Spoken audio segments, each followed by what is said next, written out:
Friends, आज हम लोग बात करने वाले हैं यूजेस ऑफ इट की।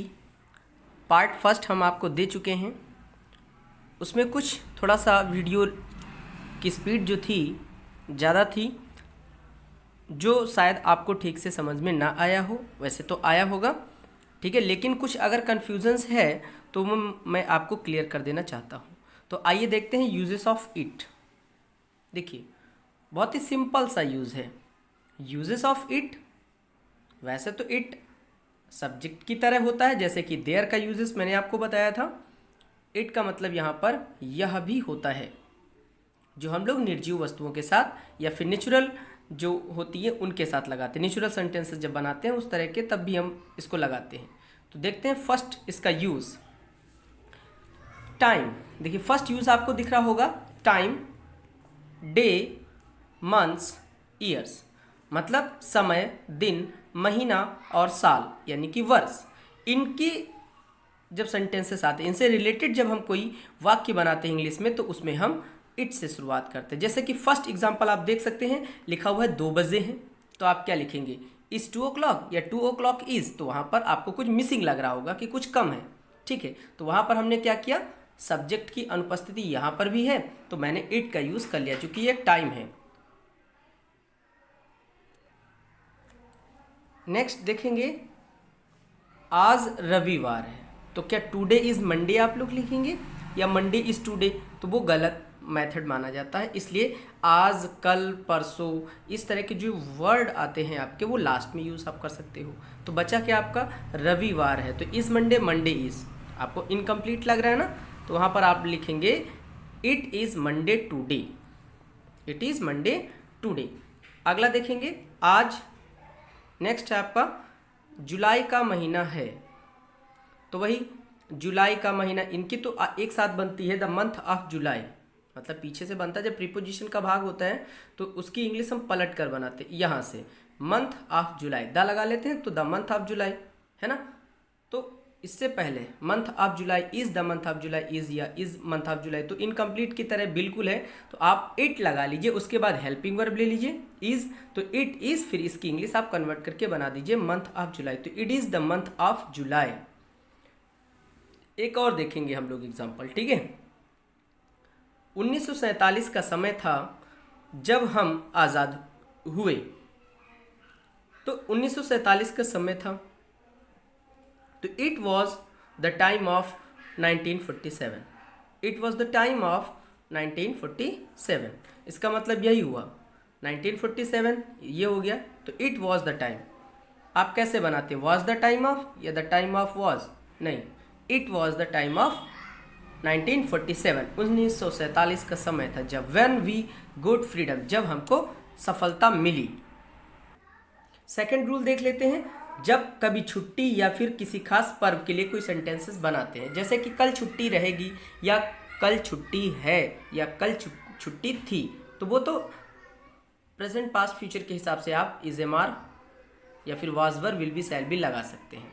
लेकिन यहाँ पर क्या, यस्टरडे, जैसा कि यस्टरडे, टुमारो और टुडे जो मैंने बताया था वो लास्ट में लग जाते, तो बचा गया छुट्टी रहेगी, तो क्या लिखेंगे, will be holiday, holiday will be. नहीं, यहाँ पर भी वही सिचुएशन है, it will be holiday tomorrow, चूँकि फ्यूचर है तो उसमें हम टुमारो लगाते हैं।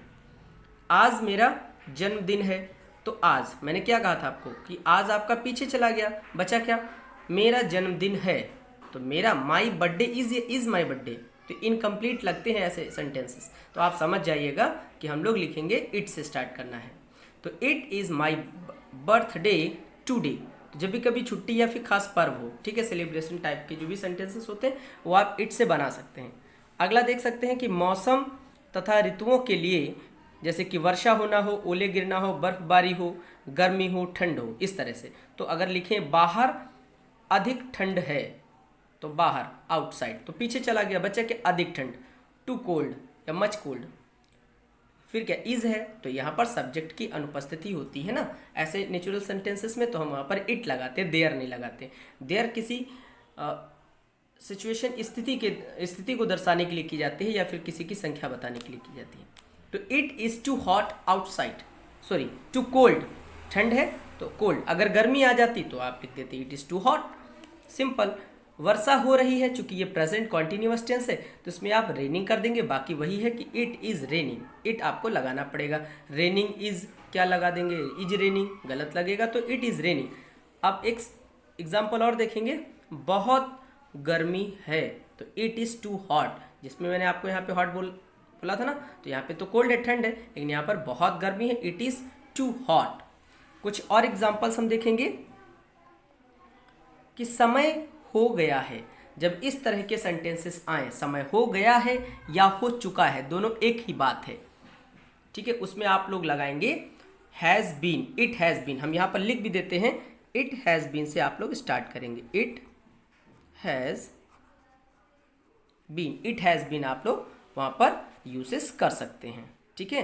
तो देखेंगे, मुझे रामायण लिखते हुए 2 वर्ष हो गए हैं, तो इट हैज़ बीन, जैसे मैंने कहा था हो गए हैं या हो चुका है, तो इट हैज़ बीन। आगे क्या है, कितना हो गया, 2 मंथ्स, तो it has been 2 months, 2 month हो चुके हैं या हो गए हैं टू मी, मुझे लिखते हुए, हैविंग रिटेन रामायण, लिखे हुए, सॉरी लिखते हुए है, तो यहाँ पर आप नहीं लिखे हुए लिखेंगे, तो जब भी कभी लिखे हुए आता है, चलिए ठीक है, सेंस वही निकल रहा है, लिखते हुए या लिखे हुए, ठीक है, वहाँ पर आप हैविंग रिटेन, हैविंग करके थर्ड फॉर्म आप लगा सकते हैं। मुझे उससे मिले हुए 7 दिन हो गए हैं, तो इट हैज़ बीन 7 डेज, मतलब 7 दिन हो चुके हैं टू मी, मुझे हैविंग मेट हर, उससे मिले हुए, दोनों सेंटेंसेस में मिले हुए या मिलते हुए, इस तरह से आप देख सकते हैं।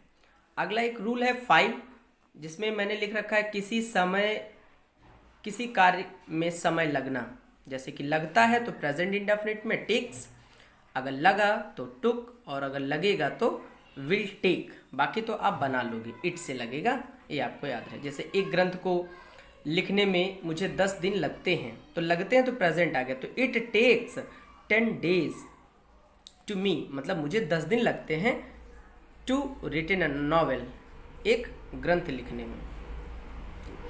उसे बस स्टेशन पहुंचने में 5 मिनट लगेंगे, तो इट विल टेक 5 मिनट्स, मतलब 5 ही मिनट लगने हैं टू रीच, पहुंचने में, हर उसे एट द बस स्टेशन, तो मतलब बस स्टेशन पर पहुंचने में उसे 5 मिनट लगते हैं।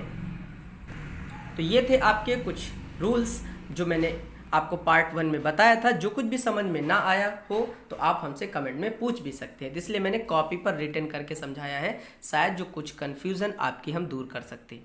तो अगर आपको कुछ समझ में नहीं आया है या आप पूछना चाहते हैं तो हमसे पूछ सकते हैं, हमारे कमेंट बॉक्स में हमसे कमेंट कीजिएगा, तो हम आपको जवाब जरूर देंगे, ठीक है। मिलते हैं तब तक के लिए एक नए वीडियोस के साथ। नमस्कार, bye bye, thank you so much for subscribing my channel.